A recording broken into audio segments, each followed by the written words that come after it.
VAR অর্থাৎ video assistant referee যেটা আমরা দেখি, যাদের রিভিউ দেখি, সেটার একটা স্ট্যাট আমার কাছে আছে।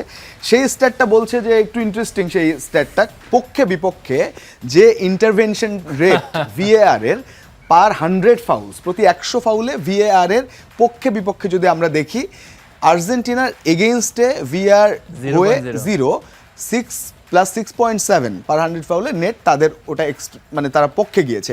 স্পেনে যদি দেখি 1.7, এদিকে -4.3 তারা ফেভারে পেয়েছে, +2.6 আছে। এভাবে ফ্রান্স, বেলজিয়াম, সুইজারল্যান্ড, নরওয়ে সবই আছে।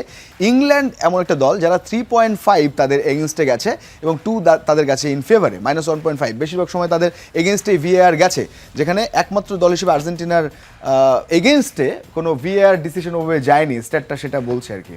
না, আসলে অল অ্যাবাউট আপনার সিচুয়েশন ব্রাদার। আপনি যখন মারাত্মক কিছু করবেন বা সিলি কিছু করবেন, দুইটাতে কিন্তু ডেঞ্জারাস বিয়ারে, তাই না?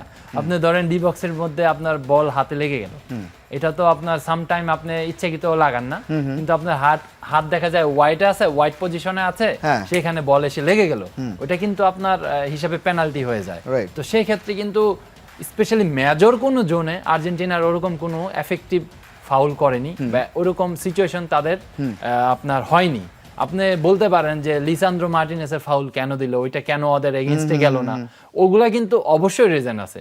আপনি যদি সেখানে ট্যাপ না করতো পায়ের উপরে, তাহলে তো এটা ফাউল হতোই না, তাই না? তো VAR এ আসলে ডিসিশনগুলো আমাদের সামনে নিয়ে আসছে ক্লিয়ার ভাবে, ঠিক আছে? এখন দেখা গেছে আপনি পরিসংখ্যানে ইংল্যান্ড পজিটিভ থেকে নেগেটিভ বেশি। আসলে ওই ক্ষেত্রে যদি তাদের ম্যাচগুলো দেখেন, সেখানে VAR এর মানে যেটা তুলে ধরা হয়েছে সেটাতে আসলে তারা ইয়েলো কার্ডেও তো বোধহয় তারা একটা থ্রেটে ছিল যে সেকেন্ড ইয়েলো কার্ড যদি হয়ে যেত এরকম হয়েছে, তাই না? রেড কার্ডের ঘটনায় তারা VAR এ তো রেড কার্ডও তারা পেয়েছে। ঠিক আছে, তবে একটু সারপ্রাইজিং এটার যে আসলে বিপক্ষে না যাওয়া দলের নামটাই আসলে আর্জেন্টিনা হতে হলো, সেটা নিয়ে আবার ট্রলিং বা সেটা নিয়ে এই জাতীয় ঘটনা হয়তো ঘটবে।